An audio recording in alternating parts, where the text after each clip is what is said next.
Here's the story of a bunch of podcasts who were bringing Cubby content to the world. All of them did their own show. Unconnected, obsessive baseball nerds. It's the story of a bunch of Cubs fans who are consolidating all their shows. They're uniting, doing it together, so we all can grow. Cup of Cubby Blues combining with Sunranto, baseball rabbit hole and Cubs PS Plus. With Cubs fun and breaks behind the ivy, they're all teaming up to be the Bleacher Bunch, the Bleacher Bunch. We love the Cubs, that's the way we became the Bleacher Bunch.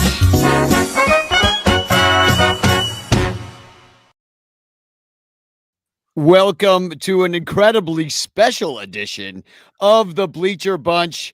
It is the post-game 4, pre-game 5 Bleacher Bunch edition with the Brewers fan extraordinaire, Eric Wielo.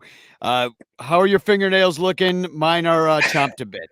I have no cuticles left. I don't know, man. It's bad. My lips are dry. I'm chapped.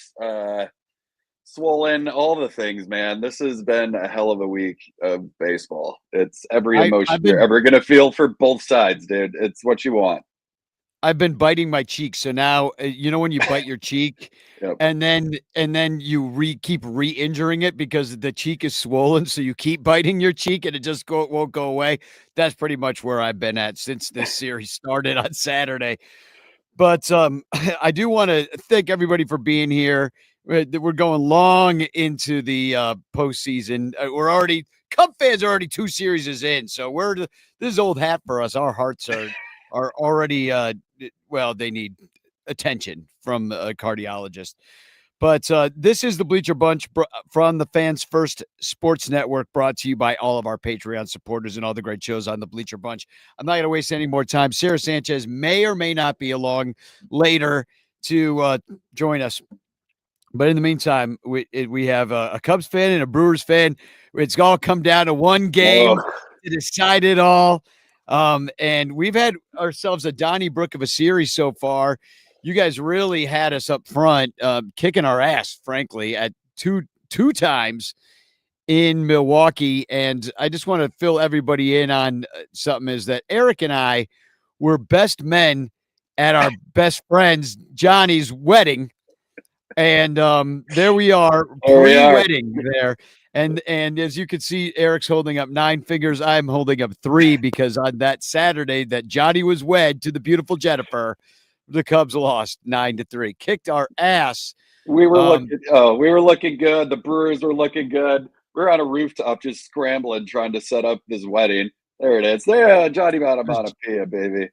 Jennifer's dad in the background. You got to send me that photo. I love it. Oh, man. We had a great time. It wasn't great baseball for me, but yeah, we were setting up chairs on a rooftop and had the game coming through the Bluetooth speakers that would later be used for the nuptials. And I was feeling confident because you did not hear the Busch leadoff home run. I did not. You didn't hear that. And so I came downstairs and you're like bringing bags up or something. And I'm like, well, working. Cubs 1-0. And you're like, what happened? I'm like, God. Well, you see, there's a man named Michael Busch. He likes hitting dongs off your team, especially to lead off the game. Done it twice now. And then how quickly it turned. We got on the Bluetooth speakers, and then, man, just a comedy of errors with the Cubs and just stacking runs. And every time we scored, I ran up to you and I just basically like bear hug you. I knew it pissed you off, but it was great. We had the Freedom Tower. We're on a roof. We have the Freedom Tower on one side. I mean, Empire State on the other. Empire's other side, just middle of Manhattan, listening to a game with one of my best buds in the world. I mean, what a moment. What a moment. What a moment. Yeah, I mean, it wasn't a great moment for Cub fans. The thing I was glad about the score of the game is that I did not care at that point. You know, once we were down by, it was 9-1, right? I mean, after the Busch leadoff homer, Cubs go up the top. I'm like, oh, yeah, we're going to trounce our little brother. Step on your neck. Nope. you guys stepped on our neck that night, and by the time it was 9-1, I was like, well, this game's over. Like, the Brewers obviously have plenty of pitchers at the first game of the series, all rested for like 9 days or something. So which really helped us because then we could go focus on the wedding. But you know, exactly. coming off that game and just the rest, blah blah blah. You have the momentum, and then going with Boyd, and then just all the question marks for Counsell, even like putting him in that spot of like, let's just concede this one and fight for another day for tomorrow. I mean, I could not have felt better about it. And then we go right into the game too. What happens again? Well, first I got to talk about Boyd because he was on short rest. Everybody was kind of scratching their head Yep. about that. It's like, well, you got no other guys, but the postseason can always be like that, where you just like ride these dudes forever. The bullpen, especially, it's like they're out there every day, same guys. And the Brewers, they're doing the same thing. It's it's across baseball. It's every team at this point. But Boyd on short rest was the most obvious mistake almost immediately. It didn't even take. I mean, it was like 3 straight doubles. It didn't take any time for us all to see it was a mistake. He lasts 0.2 innings, and there's a lot of Cub fans playing armchair quarterback, but like, oh yeah, see, I told you, Boyd on short rest was a bad idea. I'm like, yeah, I mean, of course, that's a pretty easy bet to make. You're already playing with borrowed money at this point with Boyd. The only good part is you had a Savali that could come in and give you 4 innings and, not stretch that bullpen too much in a game one. And, that guy's bounced around everywhere. Like him even on your team. He was a Brewer when he started this year. Yeah, he was a White Sox. I think then a Brewer, then a Brewer, then a White Sox. Yeah, dude, he's been everywhere. Yeah. And now we were talking about this last night at the game. It's like, is there a guy that bounced around so much that no matter like what team, like at this point, let's say there's like 4 teams left, he's played for all 4, that no matter who wins at this point, he's getting a World Series ring? Yeah. Because there's a couple people on the Brewers and Cubs. I don't know. Is there overlap for this year? There has been in the past. Like, I don't know if like Pomerantz, Pomerantz wasn't on your team this year, but he was last year, right? Colin Ray was on your team last year. Years ago, Quintana. I mean, there's some overlap there. But not in the year. Not in the year, though. Not in the year. I do want to talk about the one thing, though. We're on the roof, and we're in a group chat with you, me, Crawley, and Cotton. And Crawley gives me a call, and he goes, hey, buddy, can I park at your house? And I'm just like, yeah, man, just bring the garbage cans in. So we get this photo in the chat, and I think a lot of the ranters saw this. This motherfucker comes to my house, and do you have it? I do. I gotta upload it real quick. Well, he puts up a flag. No, here it is. Oh wait, that is incorrect. That's American flag. That's not the right flag. All right, hold on. I'm gonna find the right file, but no, keep going. So Crawley, I get a message and I just see that where this flag is at my house. There's a Cubs flag flying, and I want you guys to know this. I am literally like a mile from the stadium. There's a Brewers shuttle to the game 2 blocks away from me here, and it's flying. And I'm like, is this Photoshop? This is it right here. Is this Photoshop? So the group chat, Crawley says, thanks again, Eric. I brought the cans in. I also did a little redecorating. I think it looks nice. Hope your neighbors don't mind. And he replaced your Brewers flag, which actually is flying right behind you right now. Yep. With the Cubs flag. And I believe your response was, who the hell carries a Cubs flag in their car? Yeah. And I'm like, dude, we're talking about Crawley. Like, doesn't that question just answer itself, basically? Besides this immediate rage of him desecrating, literally you were mad at the front step of my house. I was very angry at first, but then I had questions. The first one is like, what psychopath just has a random flag in his car? Second question was, how did Crawley even get up there? Like, the guy can barely walk. And you know what he said to me? He goes, oh, I stood on the garbage cans. I'm like, good Lord, dude. Like, Crawley jumping out a garbage can to put a flag up at my house. It's legendary. I will say the Brewers win. I was just like, this is the curse now. If you lose this series, it's going to be the Crawley curse. Well, losing that first game badly certainly did seem like it was a Crawley curse, and then the Crawley curse turned into the next game. Although the Cubs did, they did show signs of life. I saw Sarah Sanchez talking about, hey, the Cubs did hit 3 home runs in that game. They were all solo shots. They lost 9-3. But they're like, okay, if there's any runners on base, it's 9-8, or something like it. Maybe you need quite a few runners on base. Cubs are the king of the solo shot, seems. Well, those are all Craig Counsell teams, just kings of the solo shot. That's the way he rolls. But yeah, then the next day, and I must admit, I'm flying back from New York on Monday. Mm-hmm. The game starts. I'm coming back. Cubs go up even bigger this time with was it a 3-run shot by Suzuki?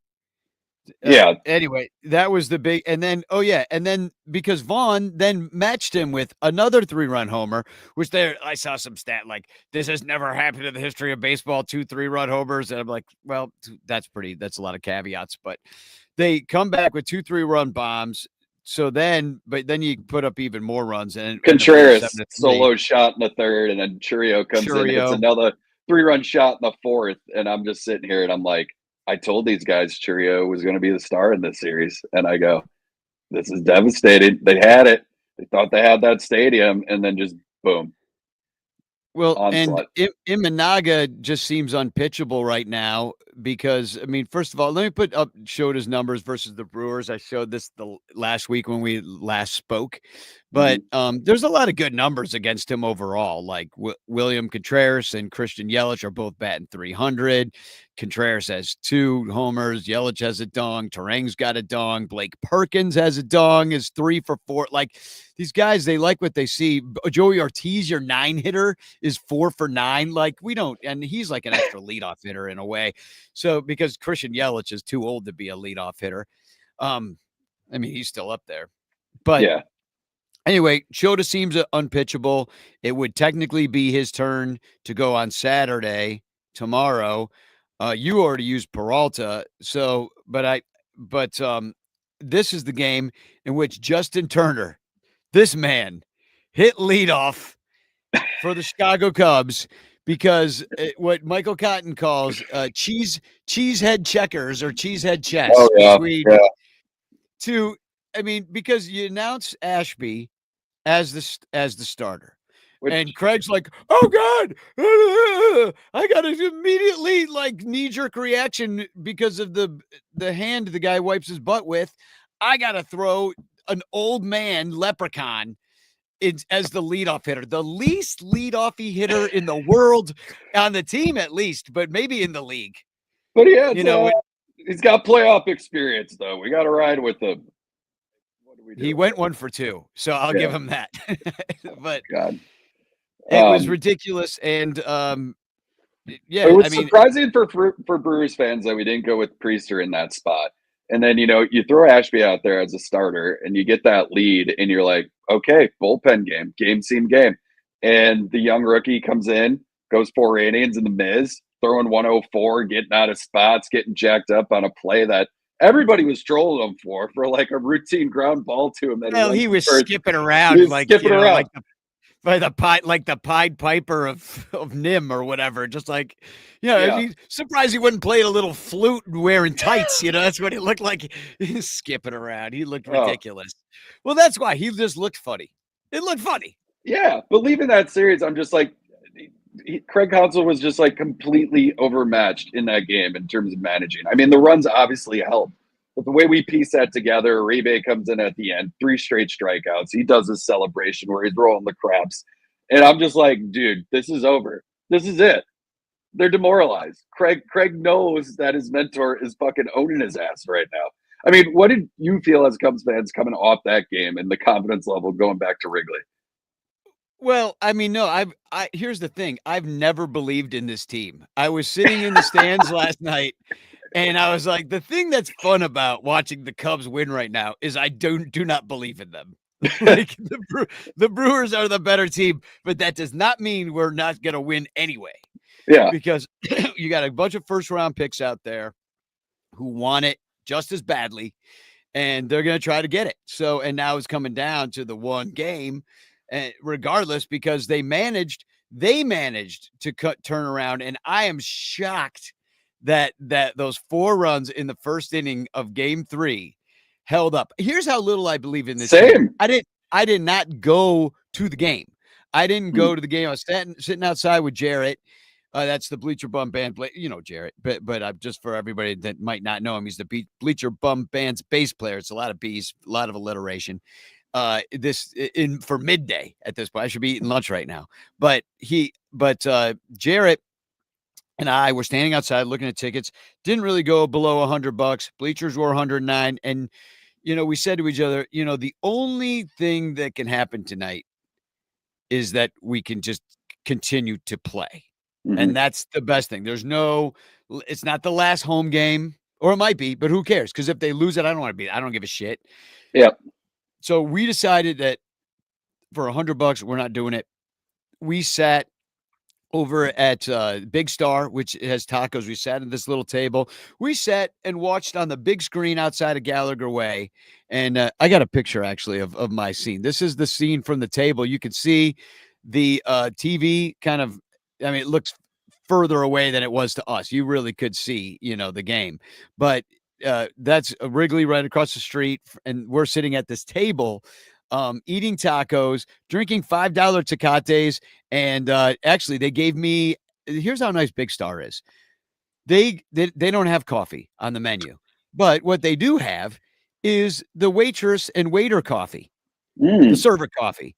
So the guy's like, you want some of the server coffee? And I'm like, please. So I was just hooking me up all night long with server coffee. Yeah.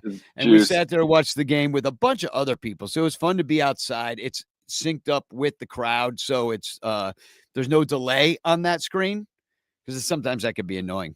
Yeah. But anyway, the 4-3.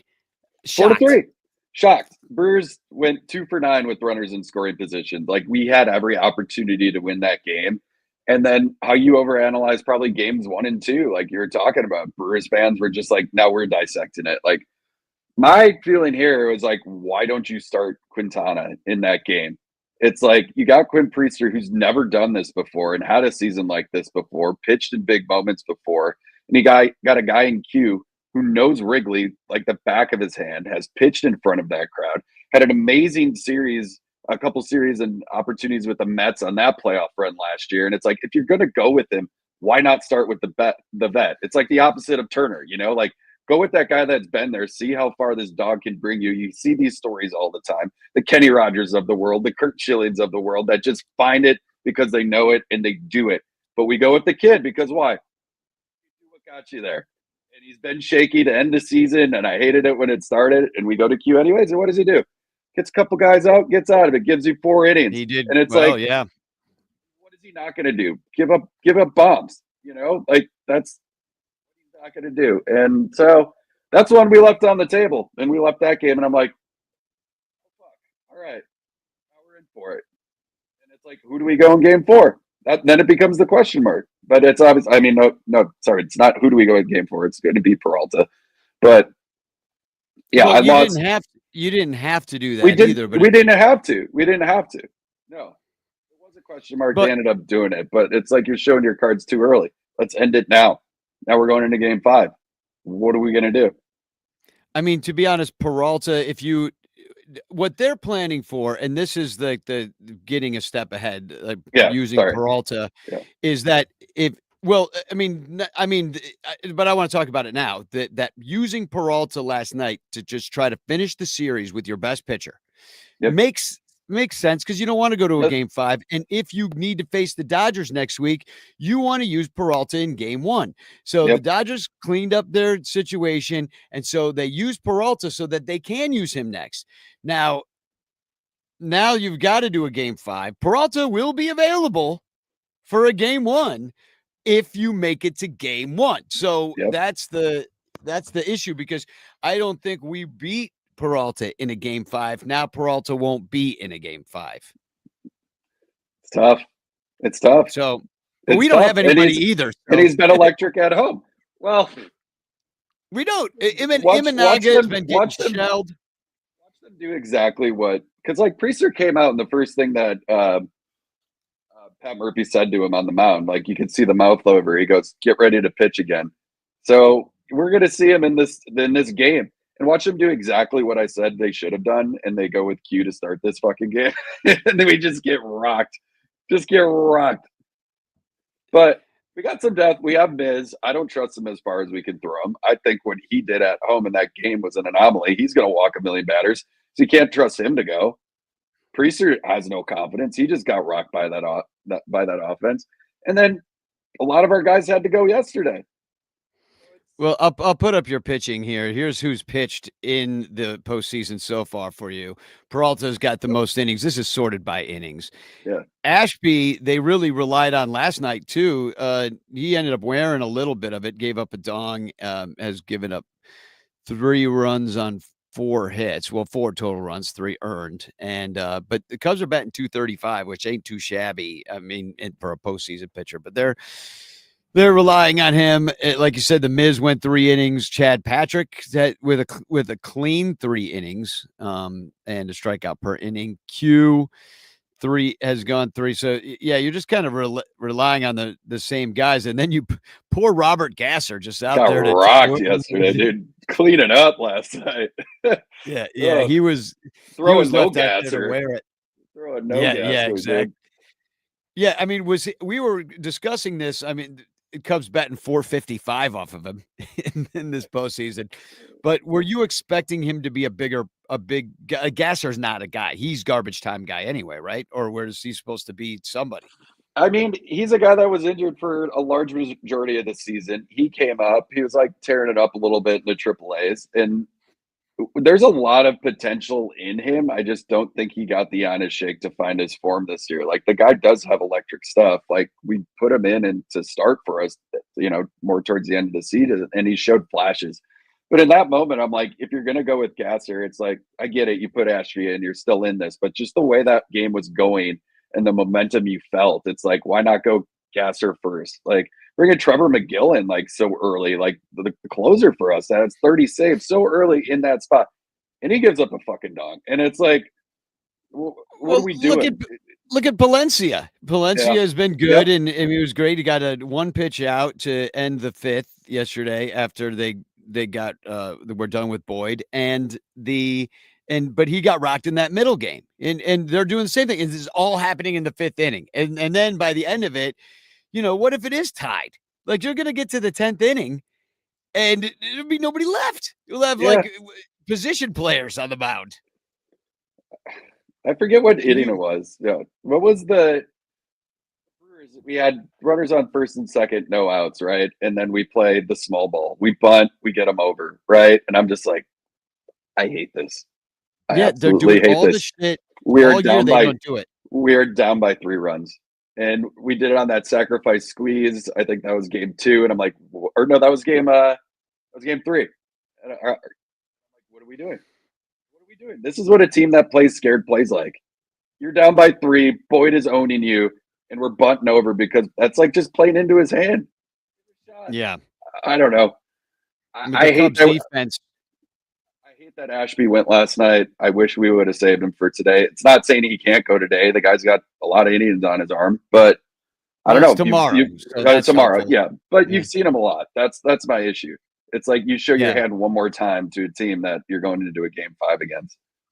One guy that you saw in game 1 in garbage time that we haven't really used, I don't know which version of him you'll get when he does come out for his couple innings, if it happens tomorrow, is Ben Brown, who can dial it up, and he's got a pretty wicked curveball. If it's snapping down in there, like he could be a bit of a secret weapon.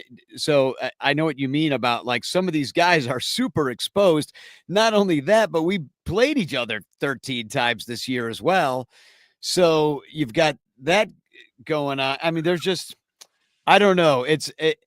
Tomorrow, it's really hard to predict what kind of game it's going to be. Like I don't know. Give me a prediction. Like, are you thinking like a high scoring game, but close, a low scoring game, but close, or a lopsided ridiculous thing? I want to. I got to find. I want to read this. There have been 35 previous instances in which a team lost games 1 and 2 on the road. Only 5 forced a winner take all game 5, and 3 went on to complete the comeback.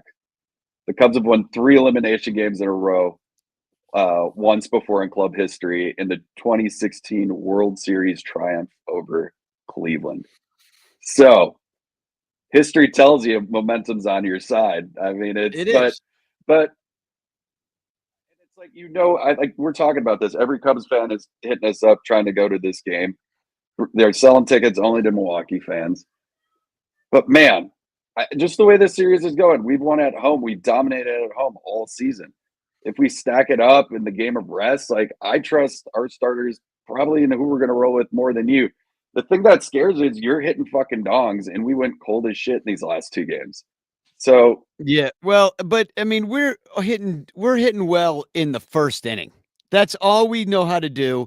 The Cubs should have scored a lot more runs than they even yesterday. Like, we win 6-0. I'm pretty happy with that outcome, but it should have been like 9, 10, 12-0 because they left so many runners on. I mean, I think what I wrote down, 2 for 11 with runners in scoring position. You're not cashing in your checks at that point. no, You're and you've got to. And they did that in I believe they did that in the first game or second game, like where they were just had these dudes out there and they only like scratch out a run. And I get it. The Brewers know how to keep runs off the board too. Like, I'll give you some credit here. But you're the Chicago goddamn Cubs, and it's not like it's the 8 hitter that's failing, although they've been failing too. But it's like, Ian Happ striking out 3 times, although I won't give him shit because he hit a 3-run bomb. dude, Half has been locked in. I mean, you guys shit on this guy all season. He does nothing, and then he's showing up. Let me brag. Yeah. Let me brag here. 5:16 p.m. Central Time yesterday. So this is over 3 hours or over 2 hours before game time. What did I tweet out? 2 hours and 45 minutes before game time. I said Ian Happ went deep against Peralta in game 1, despite being 2 for 32 in the regular season. I'm feeling the magic from the 5-hole with runners on this time. Let's manifest a W. And what happened? Exactly what I said was going to happen. Ian Happ from the 5-hole, runners on, 3-run homer. Ask me about anything you want to know in your life because it will come true. Oh my God, Cubs Stradamus over here. Danny Stradamus. Danny Stradamus.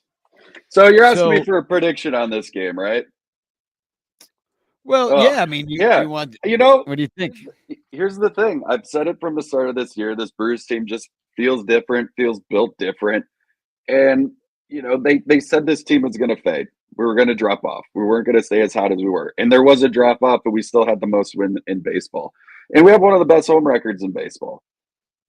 And we got an amazing pitching staff. We play great defense. We've also hit our struggles. We're like, we could have won game 3. We could have. Game 4, definitely not. We deserve no reason to be in there. Momentum's on your side. But how do I pick against the Brewers in this? We've done it all year, and you can go cold in a second. And that's, that about the Cubs. Mm-hmm. Brewers can find ways to manufacture and get these runs in. It's going to be the Brewers. I think it's going to be a hell of a matchup, dude. I'm looking at another 4-3. Another 4-3 game. Odds go to the Brewers. That's going to, yeah. There'll be so many fights at this stadium. Well, the thing is that the crowds are so intense. Everybody's really watching the games hardcore. And I don't think people drink as much at these games just because they don't want to miss anything. So you're not running to the stand or, you don't want to have to be peeing like 2-3 times if you start drinking beer. But it's going to be an intense situation. And I do want to put out that you have an Anthony Rizzo signed baseball. Yeah, you were willing to trade for a ticket to the game. I am. So I have it upstairs here. Anybody listening, anybody in Chicago knows that has an extra ticket. For me, here's the wild part. There's a Milwaukee Comedy Fest going on during the same time that I signed. It's the 20th annual. I signed up for it, so I'm performing all week. It just so happened like there's a game 5 happening on Saturday. And then I was going to be able to go. Then the time to 7 and I had the show, and now they're talking about canceling the show. And I'm like, I'm going. Also, I didn't think it would go to game 5. That's the thing. I did not think this would go to game 5. I'm an idiot. I didn't buy a ticket. Either way, I'm going to the game. And we're going to be hosting a little bit of a ranter's party, a couple blocks up the house at O'Brien's Pub. We can drop that into the chat, the address on that. And the great thing is you can park by my house, you walk 2 blocks, you get on the shuttle, you're to the stadium in 8 minutes. Yeah, so is it O'Brien's Pub, Milwaukee? Is that where it would Yeah. be? I'm gonna O'Brien's. There it is. So I will drive. It's just O'Brien's Irish Pub.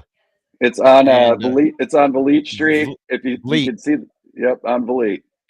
VLIET, which those letters do not belong together, but whatever. Yeah. They have a shuttle to the game, and so we park there, shuttle to the game, and the shuttles start, I think, about an hour before game time. Maybe they'll go a little bit before. I wouldn't be surprised if they didn't start firing their shuttles up 2 hours before the game. I'm shooting to be there by 4:00. So we'll see what happens. So, but we'll get over there. They have food. So we'll be over there. O'Brien's Irish Pub is where it is on Vliet Street. That's 4928, the Demon Barber of Vliet Street. That's Sweeney Todd. So Eric, we'll see you tomorrow. And we're working on getting you a ticket. I do want to we're going to play a commercial right now, and then we're going to bring Sarah Sanchez on. But I do want to share right now our QR codes. Oh. And that way, if you would like to help Eric get a ticket to this game, all you got to do is click either the PayPal or the Venmo up there, and all proceeds from PayPal or Venmo will go to getting Eric Wielo to come to this game and being the human sacrifice that we shall throw down Bernie's slide in order to ensure a Cubs victory. Because your ticket will have been bought by Cubs fans. I really appreciate it. Hey, this is me busking. I'm really sitting here with my dick in my hand as a Brewers fan. Doesn't he have a ticket to Game 5? What's going on with me? This isn't good. This isn't good juju. But, it's going to be the game that I didn't think I'd go to that we're going to pull it off. And apparently I owe Sarah some drinks, so she could come talk about that. We made a little bet beforehand, but she could lead with that.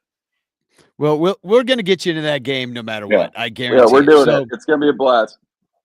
All right. Well, Spagog from me and whatever you say, because that's too hard to say backwards. Team. Go Brewers. Go Brewers, baby. Fly the flag. Join us on Patreon. We're going to play a quick commercial, and we're going to bring on Sarah Sanchez to talk more about it. Later, Wielo. Bye. The Bleacher Bunch brings you great shows like Sun Ranto, Cubs PS Plus, Bricks Behind the Ivy, Cuppa Cubby Blue, and Baseball Rabbit Hole.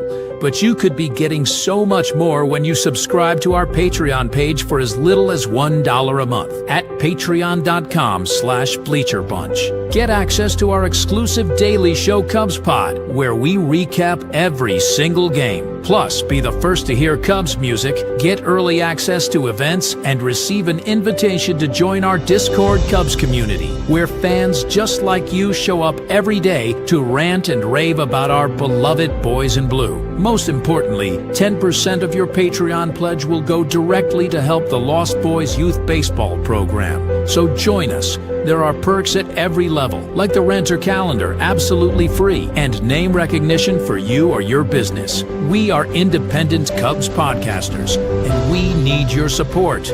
Otherwise, we'll quit. Seriously, we'll all quit. Some of us might even die from your lack of support. In fact, the cutest little puppy you've ever seen will die if you don't support the Bleacher Bunch at patreon.com/BleacherBunch. We promise to spend all the Patreon money on tickets and beer and all the dumb crap we have to buy just to keep our podcast rolling.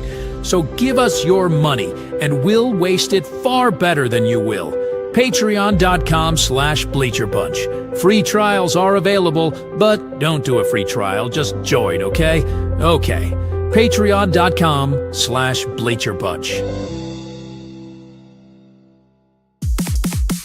In the clutch, buy t-shirts from In the Clutch. Take it from from the Bleacher Bunch. You'll love the shirts from In the Clutch. In the Clutch shirts are comfortable, stylish, and guaranteed to get you laid. Plus, they're proud sponsors of the Bleacher Bunch. Use promo code Bleacher Bunch for 10% off your purchase. Nice to feel and soft to touch. That's why you will get laid so much. Wearing a shirt from In the Clutch. And you can thank the Bleacher Bunch. In the Clutch, In the Clutch. Buy t-shirts from In the Clutch. Remember the code Bleacher Bunch. Save 10% at In the Clutch. In the Clutch, In the Clutch. In the Clutch shirts actually not really guaranteed to get you laid. Welcome back to the Bleacher Bunch. Hashtag chat in the chat if you would like to win a Frank Chance postcard sent to you by me with a message of love and doom. But I would like to welcome to the show Sarah Sanchez. ¿Qué pasa? Nada. Everything is wonderful. The world is amazing. Everything is glowing in Wrigleyville, where we won and the Brewers lost. The happy Contreras is behind me. The Cubs Contreras is behind me. The sad Contreras is heading back to Milwaukee to cry. No, so the Wielo thing though, Eric Wielo at Johnny's bachelor party. Yeah. Bet me. There's Johnny. Hey, Johnny, what's up? Bet me that Pete Crow Armstrong would not make it to 30 home runs. And it was basically a round of drinks the next time we got to hang out. So it would be amazing if that round of drinks was Saturday and he had to pay baseball prices for my round of drinks. Well, maybe the Cubs beat the Brewers in Game 5. Maybe he could also buy you your drinks at O'Brien's Irish Pub. That's where fair. we're gonna meet. Where we're gonna pregame. We But yeah, spend enough on tickets, let alone playing. Touche. Yeah, touche. Yeah, we do have to get. We got to get Wheeler to this game though. We do. No, we're getting I them didn't in. get to last night's game because I had already gone to 3, and I was like, yeah. Last night's tickets were kind of outrageous because of the night game situation. I was like, day baseball was better anyway. I did go get a scorecard, and I kept score on my couch. Oh, very cool. Because I was like, I needed something to like keep my mind off the. It was very cool. I mean, they had the fireworks. I'll just Yeah. show up a picture of last night, and this They had is the fireworks one and the flag yesterday afternoon too. Yeah, but it looks better. Fireworks look better when it's dark. That is true. Yeah. I saw the fireworks last night because I was walking. I live in the neighborhood, so I was like walking by and stuff. They look good. Yeah, it was pretty cool. I mean, it's kind of weird. It's always weird to me to shoot off fireworks in the middle of the city. I guess it's okay, but it always just feels like a Mrs. O'Leary's cow moment waiting to happen. I mean, it's not like it hasn't happened before. Right. Just saying. Right. So what are your takeaways like so far the first 4 games of this series? Like how we just talked all about it, me and Eric, about how he was feeling with the Brewers. He felt like we had all the momentum and we gave away game 3. Well, I mean, I think the Cubs have the momentum right now. I mean, this is one of those tricky things about a short series. I think that you want to be the team that won the last game going into the winner take all game. Now, I'm not saying that's going to work, and the Cubs pitching is definitely on the ropes. And we sort of always knew that pitching depth was going to be the issue, particularly in this round until Cade Horton's off the IL, hopefully, and ready for the NLCS. But like, you look cringy. Did I miss you? No, I'm thinking like, do you think they could pull something like the Dodgers pulled when they were like, hey, this guy's injured, we need Cade Horton for game 5? I think that would be a mistake unless Cade Horton is at 100%. And you need look no farther than the travesty that was Matthew Boyd on short rest to see why that's a mistake, right? Because if they had not gone Matthew Boyd on short rest, I understand why they don't want to throw Colin Ray in this series, particularly because the Brewers know him so well. Like, I have this whole theory about Colin Ray that he is excellent against teams that don't know him very well and gets hammered by teams that do. And if you just kind of like look at his, like, if you look at his game log and you're like, oh, where are the places where Colin Ray has blown up? It's almost always like NL Central teams that saw him a week ago. And it's like, oh, the Pirates just saw him for the second time in a week, or he's pitching against the Brewers and the Brewers know him really well. It's almost always teams that have a better game plan against him. And I think that's because what Colin Ray does is more about being tricky and unpredictable than it is about being elite with stuff or anything like that. No shade, like that's a way to pitch. But so I understand why they didn't want to throw Colin Ray. And also, if they had thrown Colin Ray, they might have given up 9 runs and been in the exact same circumstance they were with Matthew Boyd on short rest. But then they would have had Matthew Boyd for game 2 regular on normal rest. Yeah. And then you got Shota at home with the wind blowing in. So now Shota's not in that circumstance of pitching in Milwaukee instead of at home with the wind blowing in. And then you got Matthew Boyd on regular rest for game 5, right? So it's like, they galaxy brained themselves. But I do think that if they can figure out a way to get through the game tomorrow with the arms that they have, and they didn't really overuse anybody in the bullpen yesterday I'll put the numbers up, and this is the cumulative postseason of who's pitched by inning. So Matthew Boyd's taken 9.2 innings, for example. Tyone's next with 8. Yeah, I kind of care more about pitch count and stress, but yes, this is helpful. Like the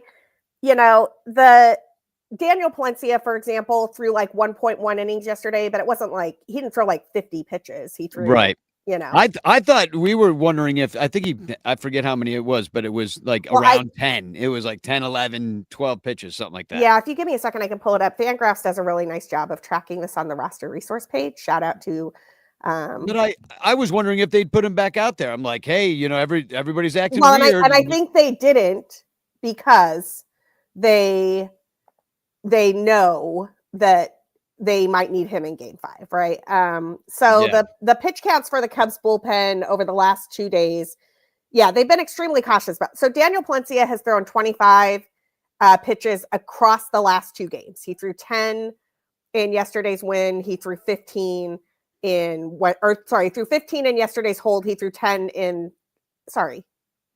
this goes backwards. Wednesday, he threw 15. Thursday, he threw 10.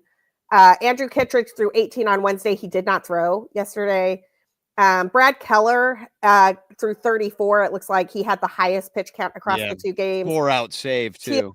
Tealbar has thrown 21 pitches. Pomerantz has thrown 30. Like all of those guys get a day off now. So all of those guys should be good for 15 to 20 pitches, right? Yeah, you would think so. That is probably worth those. Let's see. Kittredge, Keller, Palencia, Tealbar, Pomerantz. That's 5 guys. That's probably worth 15 outs, which means you got to find a starting pitcher or someone else on this roster who can give you 4 outs. I think Shota can do that. I think Shota can do that against the Brewers at American Family Field. And then the question is, how are the Cubs bats going to do? And honestly, as long as they don't have to face like 5 innings of Jacob Mizorowski, I feel pretty good. Mizorowski is the only pitcher that the Brewers can throw tomorrow that I'm scared of. Well, and Brewers fans are scared of him too because of the wildness and that he's got stuff, but he's also a rookie and he's also, they don't know what's going to happen. If Mizorowski goes out there, he could absolutely carve us up. He could walk the bases loaded, give up a grand slam. He almost walked the bases loaded in the start where he started carving them up, but he got it together. It was like he reached into himself and started. I was like, can we stop facing guys who throw 104 miles per hour at the corner? Because that's impossible. Yeah, he can be both pitchers in the same game easily, from inning to inning. So he is such a talented pitcher, but he is also so young, and this is such a big stage and this is such a big game. I could see it falling apart for him too. It's because you see it falling apart for our rookies. When you see what Matt Shaw's done in this series, what PCA had a big hit, but in game 3 and ended up scoring those. We needed every run we had, winning 4-3 in game 3 and one of the hits that drove in runs was PCA's, but for the most part he's been gone, disappeared from his offensive prowess. Matt Shaw has been virtually non-existent. They gave him a gift hit on what I would have called an error last night. So it's I just wonder how these rookies are. I guess that's what I'm saying in this situation. Some of the younger guys, they're guys too. If you look at the Brewers hitting, Caleb Durbin, only batting 143. Bryce Terang, very young, 125. They're getting their Churio's just a beast. He's his own thing. He's having a great series, but it's their veterans that are giving you the best at bats. Your Yelich, your William Contreras of the world. Not that he's a veteran, but he's certainly been around a second. I mean, yeah, it is, but it also, like, I don't know, man. The Brewers, though, all those numbers are Brewers playoff numbers. They have faced, like, Matthew Boyd on short rest, which obviously not quite the same performance they had with Matthew Boyd not on short rest. And I do worry a little bit that Shota is going to give up a lot of home runs. That's what he did his first start against the Brewers in Milwaukee. That's what he does. He gives up fly balls, and sometimes those fly balls leave the park. So I'm a little concerned about that. Here's his numbers. I'll put them up again. Is this for Shota? Yeah, this is Shota. This is the Brewers versus Shota. You see quite a few homers. Yeah, you got William Contreras with 2, Christian Yelich with 1, Terang with 1. That's like Nico Horner hitting home Blake run. Perkins too. It's like, Blake Perkins. That should not happen. So Shota needs to try to keep the ball in the ballpark tomorrow, and Counsell needs to have a quick hook if he doesn't. But the other thing is, depending on do we know who the Brewers are going to start yet? I don't think we know who the Cubs are going to start. I mean, I'm not convinced that the Cubs are going to start Shota because of the aforementioned home runs that have been hit. Who's the alternative? Colin Ray, Mike Soroka? Well, we're back to that. I mean, or that's a bad idea. Or I mean, still TBD. Yeah, it's all TBD. Certainly, it's all hands on deck. The one thing I was mentioning to Eric before is that the one guy that we haven't really used that has started games is Ben Brown. I mean, the guys at RotoWire, who are usually as good about this as anyone in the business, think the starting pitchers for tomorrow are Shota and Jacob Mizorowski. Now, I could see it, but for how long? How long are they going to be in there? Depends on what happens. Mizorowski threw 57 pitches the other day. A lot. Shota's in there until he starts giving up dongs, man. By the way, can we talk about? Okay, so yesterday was the first game I watched the TBS broadcast of because I had been at the other games. They do this thing with home runs in the post-game show where they're like, long dong Johnny or something. I don't even know, man. They were like dong long. It was the dumbest thing I've ever heard in my entire life. I'm like, I'm literally begging TBS's broadcast to reconsider what they call a home run. Yeah. It was bad. And you should be ashamed. Long dong. Yeah, maybe that shouldn't be on the baseball. They're like ding dong Johnny. That's what it's like, ding dong Johnny or something. I was like, this is the stupidest thing I've ever heard. Oh god! I mean, good people do like, call who it the hell ding is dong. Johnny, man? This is stupid. Yeah, who's Johnny? Listen, Johnny get involved. There are so many better alternatives. Like, but Elise Menaker's bomb speed is better. Yeah, right. That's ding dong Johnny. There's ding dong Johnny right there. Get married, ding dong Johnny.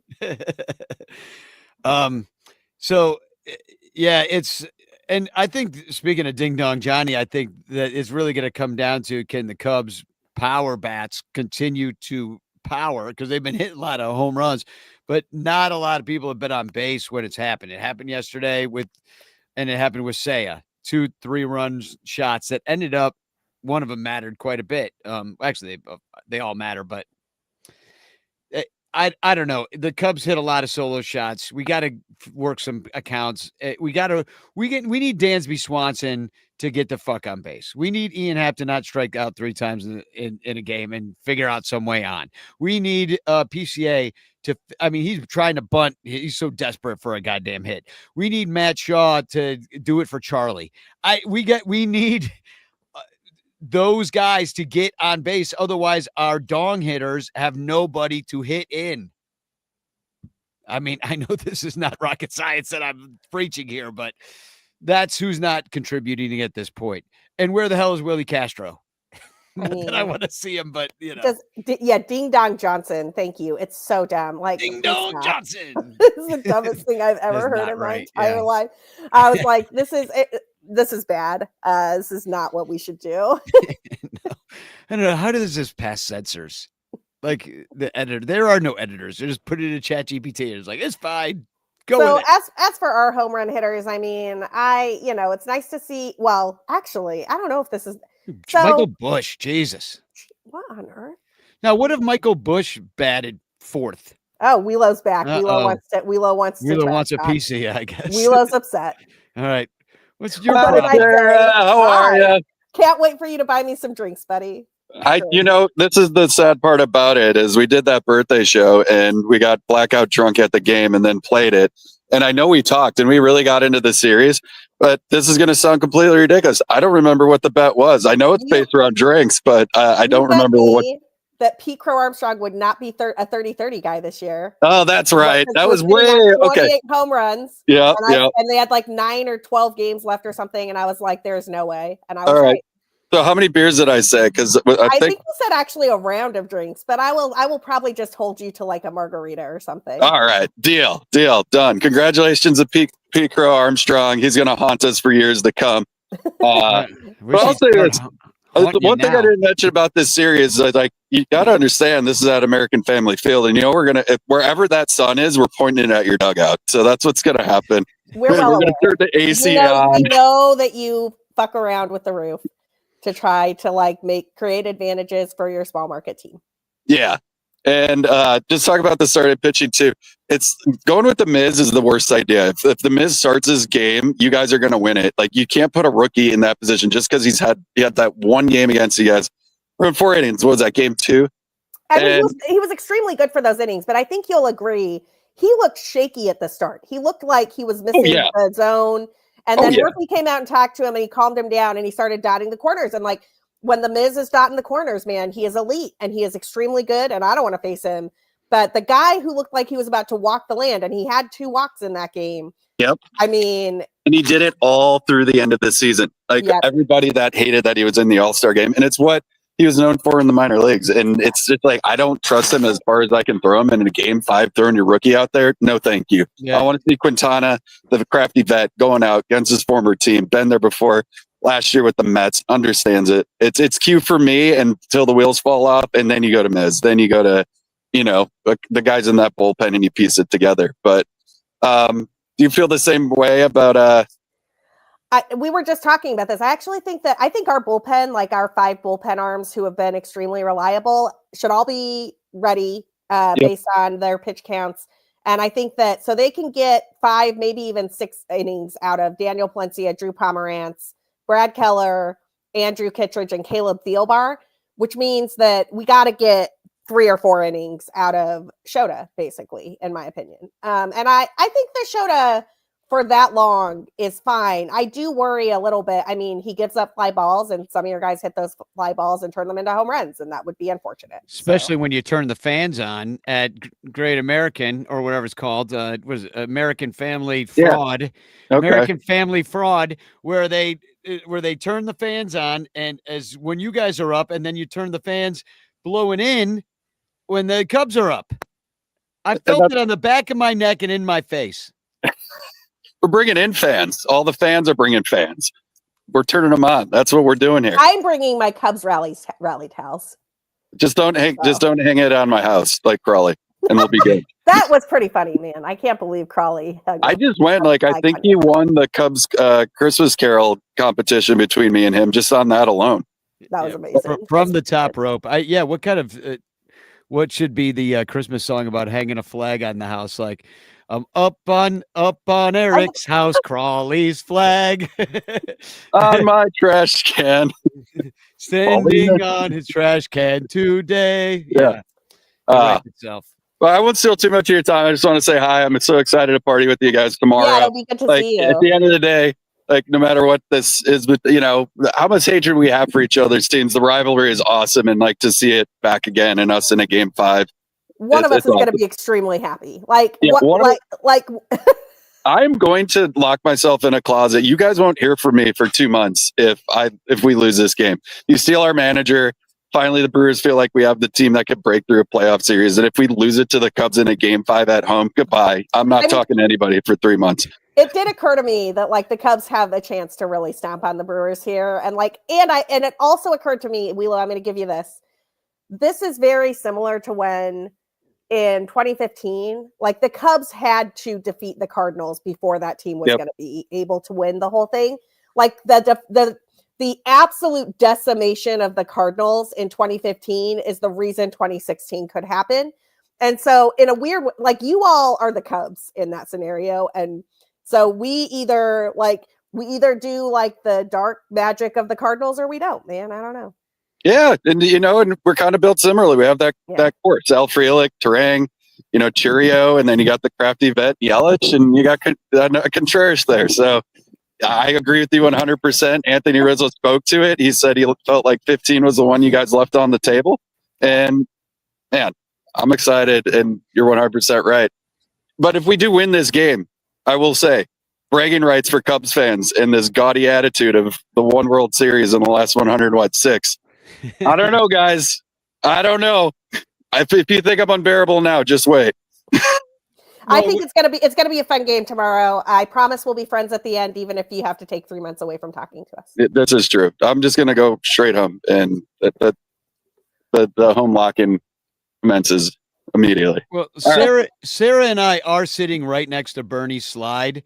So if you need to end it all right there, we got no problem pushing it down that slide. And just devil may care whatever happens. If you drown in a vat of beer like the old days of Bernie's slide, then so be it. You lived a good life, Eric. Hey, if there's anything we both are great at in both towns is we drink our feelings away. So that's true. we are. So I was writing about this because of the day games at Wrigley Field. I was like, we are pros, man. Like Murphy's was open at 7:00 in the morning to kick off the wild card series. They're handing out like Chicago beef sandwiches to people at 8 a.m. Everybody's like walking to work, getting their beer and their beef sandwich before the game. This weather's going to be perfect. Eric's on his way to free cheese curds right now, and it's the day before. Well, no, it'll be fun. Right, it'll be a good time. Appreciate it. We'll see you tomorrow. Hasta mañana. Log off. Yeah, well, I'm putting up the QR codes again if you want to help send Eric to the game. It's sunranto@gmail.com and Danny-Rocket on Venmo. So, and that I'll just put all the money towards Eric. But either way, we'll pitch in and we'll get him in there. I know Jarrett's looking for a ticket too. His Eric's girlfriend Ellie's looking for a ticket. So it's completely sold out right now. And it's pretty exciting for us to be able to go, and I think for baseball in general and the Midwest in general too, just because it's in the NL Central as it exists. I feel like it's a powerhouse, competitive. Absolutely. Anyway. Well, and I felt like, I mean, not to toot our own horns or anything. So everybody's focused on this Phillies Dodgers series as like the star-studded best. I've got a friend who's a Phillies fan in a DM group that I'm in, and he's all like, it's so unfair that the Phillies had to face the Dodgers. Those are the two best teams. No, they're not. The Brewers and Cubs have played more fundamentally sound baseball this postseason than the Phillies or the Dodgers. And like the Dodgers, like, I don't know, man, Clayton Kershaw going out as postseason Kershaw might be the funniest thing I've ever seen in my entire life, man. Like we got one more shot of Kershaw head in his hands, ready to cry after he blew a game once again because he's Clayton Kershaw in the postseason. Guy's going to go to the Hall of Fame, and the enduring image of him will be crying after he lost a game in the postseason. The Dodgers bullpen is an absolute disaster for them, whether they face the Cubs or the Brewers, right? The Brewers and Cubs, especially if Cade Horton is ready for the NLCS, the Brewers and Cubs have the pitching to actually stifle the Dodgers' bats a little bit. And, I love the Phillies, but like Nick Castellanos is not a good defender. And like we saw what happened to the poor Ryan Kerkering kid. And like, we could exploit their weaknesses. Both teams. I the Phillies are out. The Dodgers won last night, but it's the Dodgers. But like my point being, I really think this idea that they were the juggernauts had more to do with the big contracts they have, and like, they got 50 home run guys. Well, guess what? The Cubs have 3 guys who hit 30 home runs. Like, would you rather have 3 guys who hit 30 home runs or 1 guy who hit 50 home runs and no guys who hit 30 home runs? Right? Like, I'd rather have 3 guys who hit 30. And one of those guys isn't even Kyle Tucker. Like Kyle Tucker didn't hit 30 this year. So like he's another 30 home run bat in the lineup. That is a deep lineup. Hit one last night though. And a shout out also, I just want to point out that Andy Wells is here right now. And once again, thanks to Andy, he brought me to game 1 of the wild card. And he said yesterday with Boyd on the mound, because everybody was feeling nervous about it because of what happened with Boyd in the first game of this series. Yeah. And he goes, he just has to do what he did in game 1 of the wild card. And I was like, oh, that's right. He has been quite successful in our recent memory. And that's exactly what happened. And Andy was correct about that. So shout out to him. And thanks again for the ticket. He's also saying #chance in the chat, along with Artie Boucher, Mr. Fourth Row, Robert Sanchez. John Pincus is here. I haven't seen John in a while. He was at the Trapdoor show last night. So shout out to everybody that's here. Chris Salato's here. Nice to see you all. I don't really have too much more to add, except for that we'll be there tomorrow. Hope to see everybody at O'Brien's Irish bar and not O'Brien's Polish bar. Don't get those mixed up. I saw somebody made that joke in the chat. Terry did. He goes, "You mean it's not O'Brien's Polish pub?" Yeah. Not too many Polish O'Briens out there. Listen, I am going to have a sausage and a beer in Milwaukee. And some cheese curds. Don't get the cheese curds at the stadium, though. They were very disappointing. Get them outside of the stadium. Yeah, don't eat at the stadium ever. Really, people were asking me, some out of towners, what to eat at Wrigley, and I was like, nothing, not a damn thing. Nothing. Eat before you go, or bring your food in. I tell everybody you can bring your own food in. You gotta avoid. I mean, look. Wrigley's good for like a hot dog and a beer, but it's pricey, and unless you're in the bleachers to get hot dogs, it's probably not it's not the best sausage of your life. Yeah, I did notice though that hot dogs had the all 2016 World Series lineup of sausages. They had the Chris Coughlin and the Matt Caesar and the Justin Grimm, which I see you hot dogs. Well, I mean, we're marching towards it. We got a bunch of first round picks out there. The travel ball boys, this moment isn't going to be too big for them. They're used to the spotlight. Yeah. And so I know they're going to go in there and, give it everything they have. They're not going to, the players themselves are not going to play themselves out of this. You know what I mean?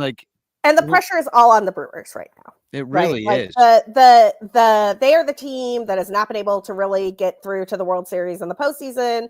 They are the team that had the most wins in baseball this year. They are the team that won the first 2 games against the Cubs, and all they had to do was win 1 game at Wrigley Field in order to not have to play a game 5.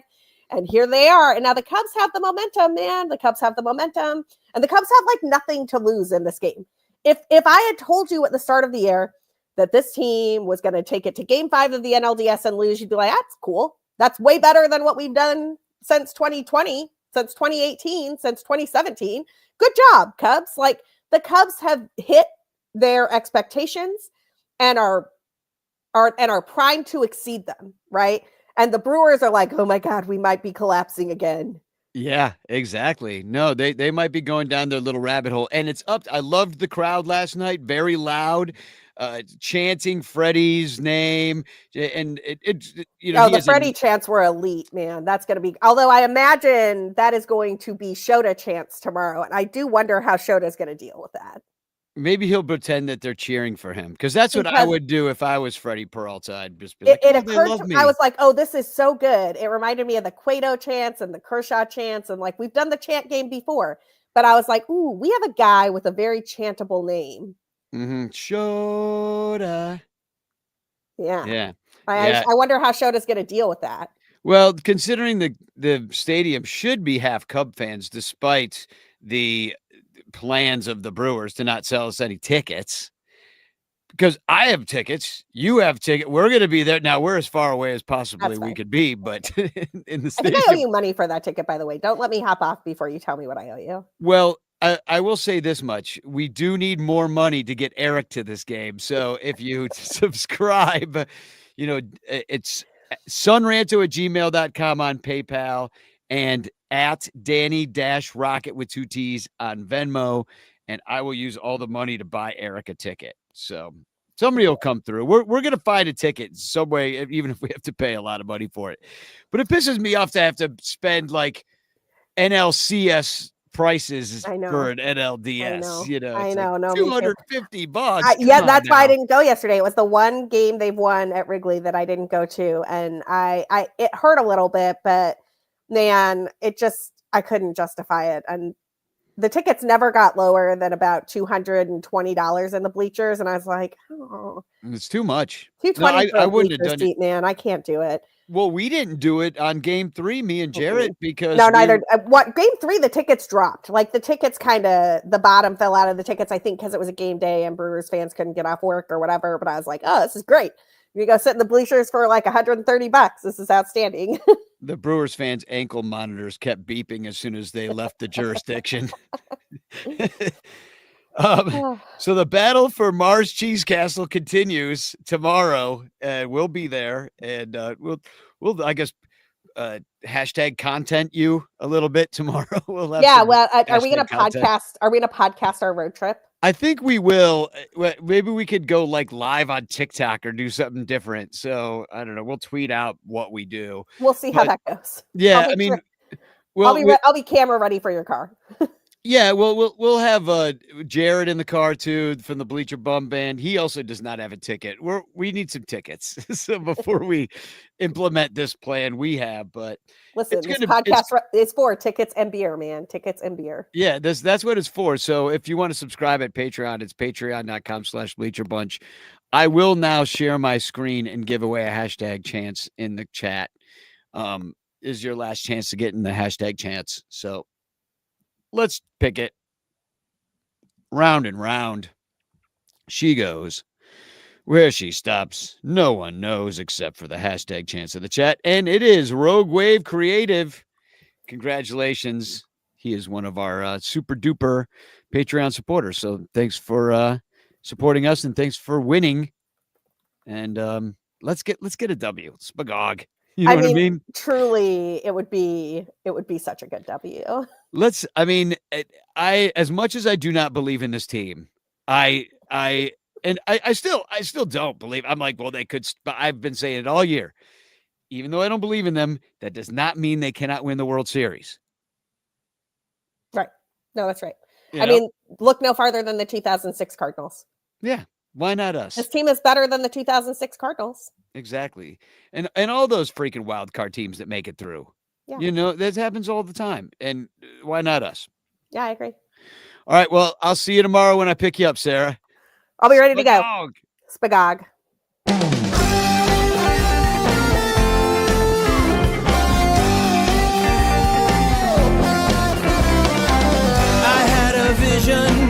I had a vision just the other day that I traveled back to 1908, the last year the Cubbies went all the way.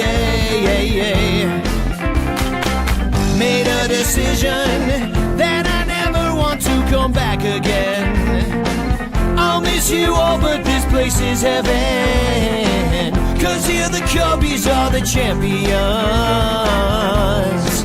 And I'm not getting back in that time machine, saying goodbye to my old life, staring at a screen, unless the best damn Cubs team I ever seen can finally win it all in 2016.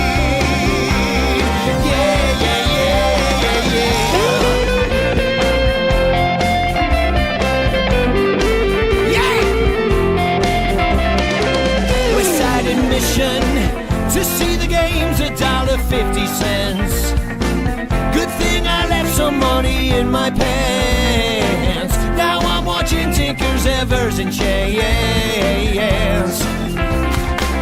Overall's pitching, damn, I had hoped to see Three-Finger Brown. Knows how to throw and mow the batters down. At least I can't afford the tickets now. Wow, oh, wow. And I'm not getting back in that time machine. I'll drive a Model T Ford on 10-cent gasoline, unless the best damn Cubs team I ever seen can finally win it all in 2016.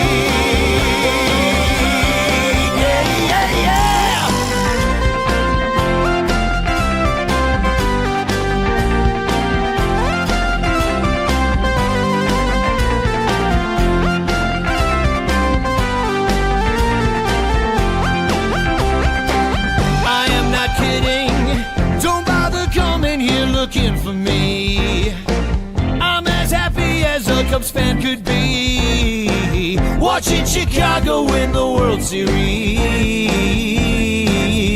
I'm not getting back in that time machine. I'll root for Ed Rubach and Johnny Kling, unless the best damn Cubs team I ever seen can